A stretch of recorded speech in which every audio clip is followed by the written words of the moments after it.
soir de l'Arizona, 30 avril 1871. Le canyon, connu sous le nom d'Aravepa, repose tranquille dans la pénombre d'avant l'aube.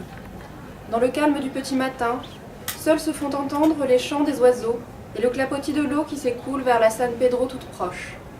Dans le désert, l'eau modifie tout. Contrastant avec les montagnes environnantes et leurs rouges et bruns poudreux, leurs cactus épars et leurs fourrés de chaparral, le canyon d'Aravepa explose d'une végétation profuse, des roseaux, des peupliers, ainsi qu'un grand sycomore.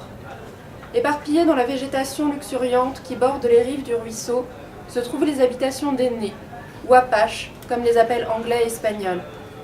Au cours des derniers mois, des centaines d'Apaches se sont rassemblés pour camper à Aravepa, aux environs du poste militaire américain de Camp Grant. Des abris aux toits en forme de demi-dôme, faits de broussailles et de toiles, parsèment le fond du canyon.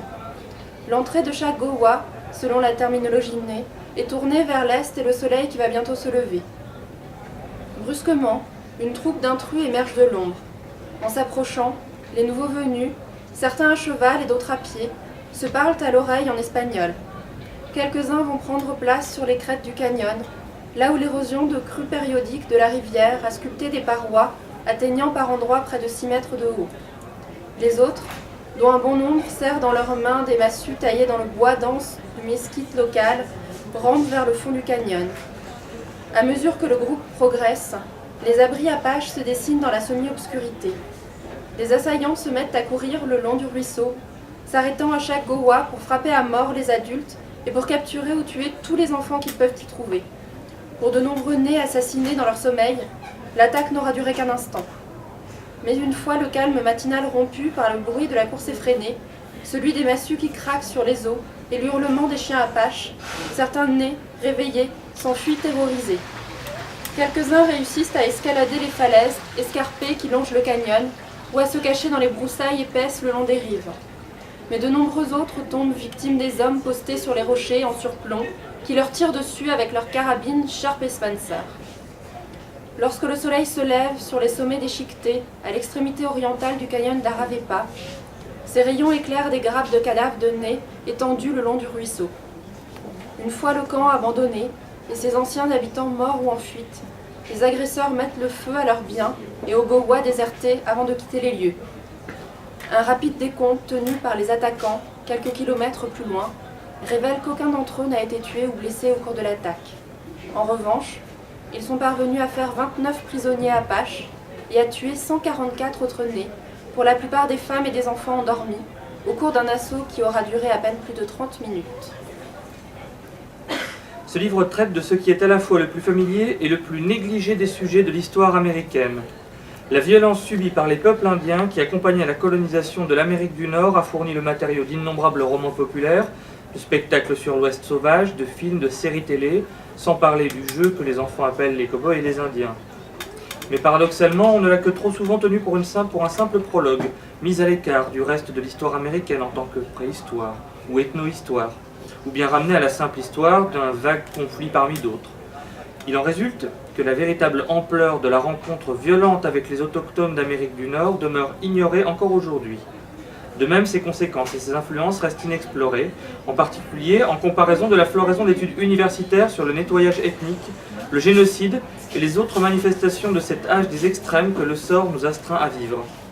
Pour cerner un aussi vaste sujet que celui-ci, qui couvre une grande partie du passé américain, les pages qui suivent se focaliseront sur un incident extrêmement bref, mais aussi extrêmement éclairant.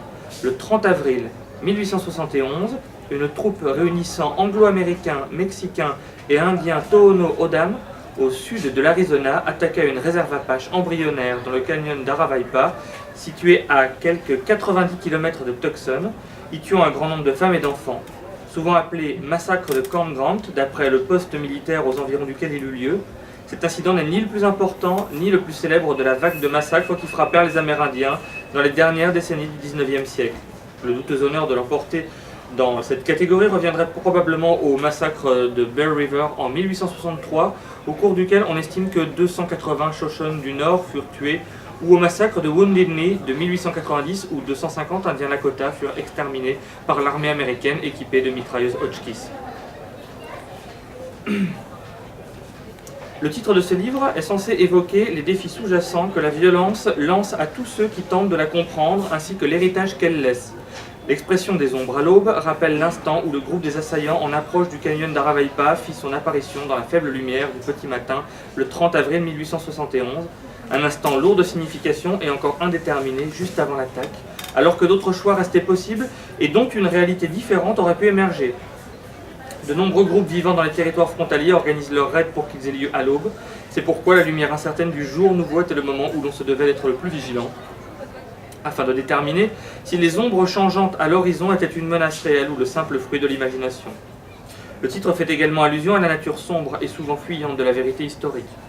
Ce monde obscur de preuves fragmentaires et de points de vue manquants que les historiens doivent affronter s'ils veulent donner un sens au passé et aux ombres portées du passé sur le présent. La composition en 4 parties de ce livre n'est pas sans risque. Certains pourraient penser qu'elle ignore la nécessité pour l'historien de proposer un scénario unique et définitif du passé. D'autres pourraient la critiquer pour l'équivalence morale inappropriée entre les responsables et les victimes de ce massacre qu'elle semble supposer. Pourtant, l'objectif de cette organisation n'est pas d'échapper aux problèmes inhérents à l'interprétation historique, mais bien aux contraintes de les mettre en lumière. L'argument placé au cœur des ombres à l'aube est que la manière la plus honnête d'affronter les questions que pose un événement comme le massacre de Camp Grant est de mettre en avant la relation tendue entre le storytelling et le travail historique.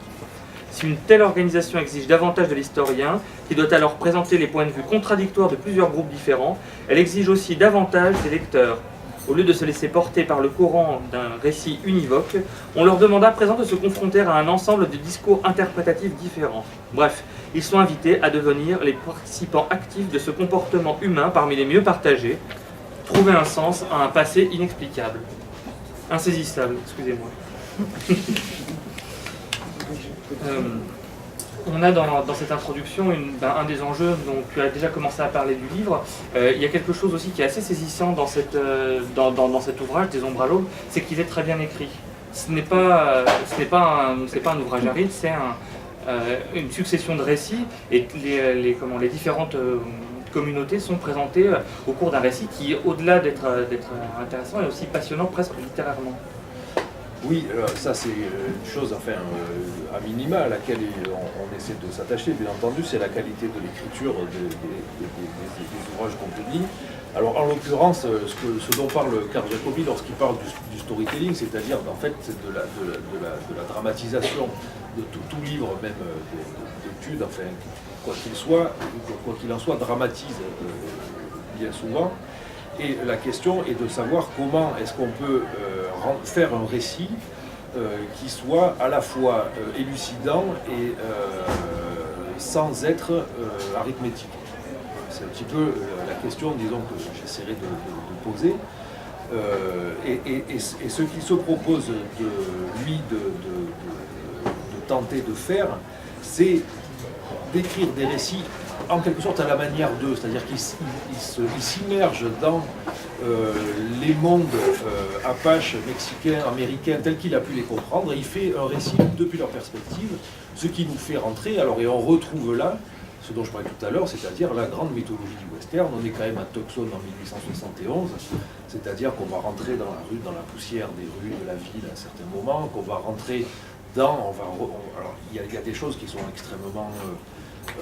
intéressante, notamment lorsqu'il parle des Mexicains, c'est-à-dire des Espagnols en réalité qui sont là depuis un certain temps, et qui racontent comment, dans leur propre histoire, dans leur propre façon de raconter à la fois cet événement et de lire leur propre histoire, comment ils ont été déclassés par les nouveaux arrivants que seront les Américains, et comment auparavant ils avaient déjà déclassé les Papagos, qui avaient eux-mêmes déclassé les Apaches, et ainsi de suite. Et ce sont véritablement par des récits croisés, avec une attention à l'efficacité narrative qui sont proposées. Ce qui fait qu'effectivement, on est dans une lecture absolument agréable. Bon, et là, il faut rendre encore un hommage, on ne cessera jamais de le faire, à Frédéric Coton, qui est un traducteur avec qui on travaille depuis fort longtemps, qui a traduit beaucoup de nos ouvrages et qui, effectivement, a un talent de traduction.